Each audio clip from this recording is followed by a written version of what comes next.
नमस्कार, स्वागत है आपका आवाज़ अड्डा में। और आज हम बातचीत करेंगे रिलायंस इंडस्ट्रीज़ की एनुअल जनरल मीटिंग जो है उसमें जो बहुत सारी बातें कही गई हैं उसको समझने के लिए। रिलायंस इंडस्ट्रीज़ देश की सबसे बड़ी कंपनी, सबसे वैल्यूएबल कंपनी और बहुत सारे नए बिजनेसेस में उन्होंने एंटर किया है। उसके बारे में बहुत सारे डिटेल उस एजीएम में दिए गए, उनको समझेंगे क्योंकि वैल्यूएशन और वैल्यू क्रिएशन के लिहाज से इस कंपनी ने हिस्ट्री क्रिएट की है। जब से ये लिस्ट हुई है, इसकी 46वीं आज एजीएम थी और आज की एजीएम में भी बहुत सारे प्लान सामने रखे गए। सबसे बड़ा प्लान तो ये था कि जो पूरा बोर्ड है वो रिकॉन्स्टिट्यूट हो रहा है। मुकेश अंबानी जी अभी उसके चेयरमैन हैं और उनके तीनों बच्चे बोर्ड में शामिल हो रहे हैं, आकाश, अनंत और ईशा। और अलग अलग इन तीनों की जिम्मेदारियां होंगी। आगे इनको ग्रूमिंग की जाएगी और अगले 5 साल तक मुकेश अंबानी जब तक चेयरमैन रहेंगे तब तक इनको वो ग्रूम करेंगे और पूरे संस्थान को, पूरे बिजनेस को एक इंस्टीट्यूशनल कल्चर में कन्वर्ट करेंगे। तो रिलायंस रिटेल के बारे में हम बातचीत करेंगे, जियो प्लेटफॉर्म्स के बारे में हम बात करेंगे, न्यू एनर्जी के बारे में हम बात करेंगे और हाल ही में लिस्ट हुई जियो फाइनेंशियल्स के बारे में भी हम बातचीत करेंगे। हमारे साथ जो मेहमान है बातचीत करने के लिए उनसे मैं आपका परिचय करा दूं। एलिक्सियर कैपिटल के दीपन मेहता जी हमारे साथ हैं, मार्केट एक्सपर्ट सुदीप बंदोपाध्याय जी हमारे साथ हैं और विलियम ओ'नील के मयूरेश जोशी। सबका आपका बहुत बहुत स्वागत है। दीपन सर, कॉरपोरेट हिस्ट्री में हम लोगों ने बहुत सारे ट्रांसफॉर्मेशन देखे हैं और रिलायंस इंडस्ट्रीज़ की जर्नी भी मैं कम से कम 20 साल से देख रहा हूं, जब से मैंने इसको कवर किया। हर बार एजीएम बहुत इंतज़ार रहता है उसका। आज के एजीएम में उन्होंने जो बहुत सारी चीज़ें रखी, उसमें सबसे पहले मैं बात करना चाहूँगा ये जो प्लान उन्होंने सामने रखा, तीनों बच्चों को बोर्ड में ले आए हैं और अब वो उसको मेंटर करेंगे। आप कैसे देखते हैं इसको? गुड इवनिंग और आपके शो पे इनवाइट करने के लिए बहुत बहुत धन्यवाद। देखिए, ये कोई नई बात नहीं है और पहले भी वो मैनेजमेंट ने कहा है कि they have a succession plan in place और फैमिली की जो डिसीजंस है, I think that is being implemented at this point of time. हमेशा जब भी कोई कंपनी, बड़ी company, they have succession planning, एक तरीके का मैंडेट भी है और एक कंफर्ट लेवल आता है इन्वेस्टर्स को। So I am not surprised about the succession planning. It is as per the lines, so I don't think it has anything new from that point of view.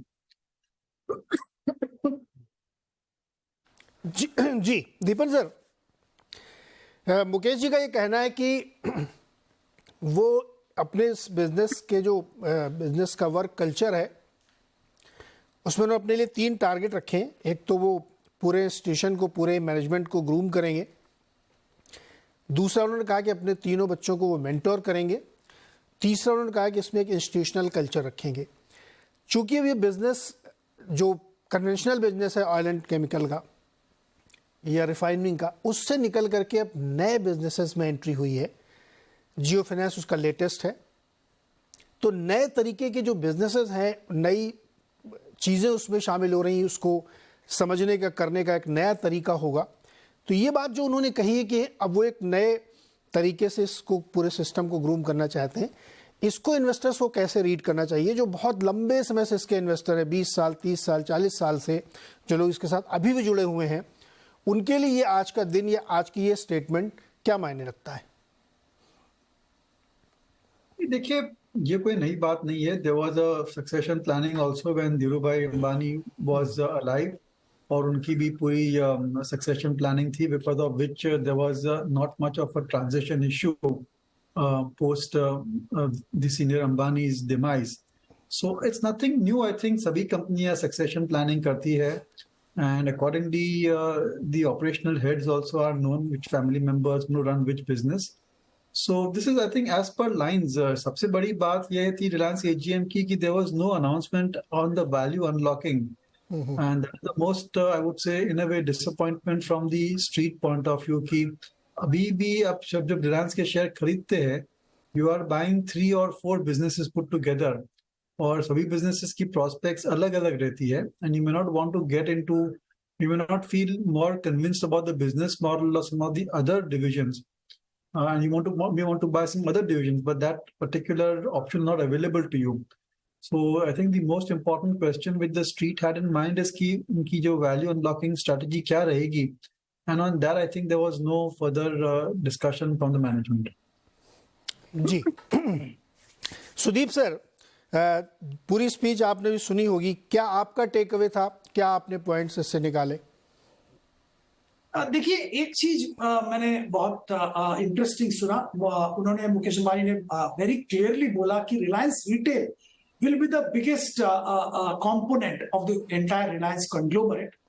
And that is one point he mentioned clearly. The second point he mentioned is that there has been significant interest expressed in Reliance Retail by multiple wealth funds, sovereign wealth funds, global funds, as well as other global investors.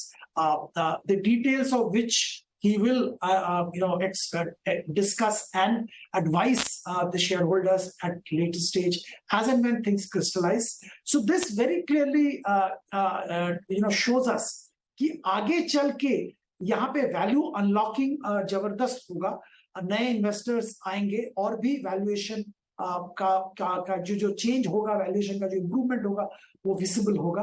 पर मैं ये सहमत हूं कि जो expectation था कि निवेशकों के लिए वैल्यू अनलॉकिंग की बात की जाएगी, वो अभी तक नहीं किया गया। तो ये रिलायंस रिटेल में भी हालांकि ये positive announcements, positive sentiments, positive statements Mukesh Ambani की तरफ से आया है, पर वैल्यू अनलॉकिंग स्पेसिफिक कुछ बात नहीं किया गया है रिटेल इन्वेस्टर्स के पॉइंट ऑफ व्यू से।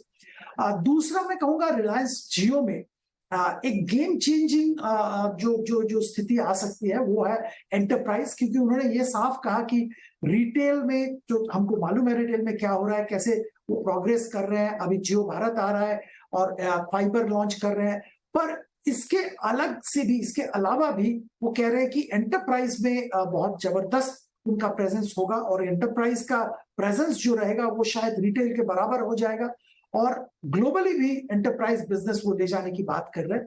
तो ये जियो सेगमेंट के लिए बहुत बड़ा इंपॉर्टेंट चीज है।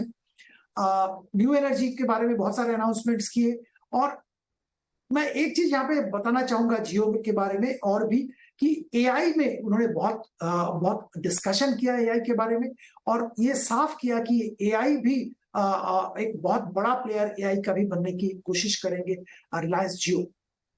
जी, तो ये उन्होंने एआई के बारे में कहा कि इंडिया सेंट्रिक जनरेटिव एआई रखेंगे वो, और उसको एवरीवेयर एवरीवन के लिए वो अवेलेबल कराएंगे। तो जियो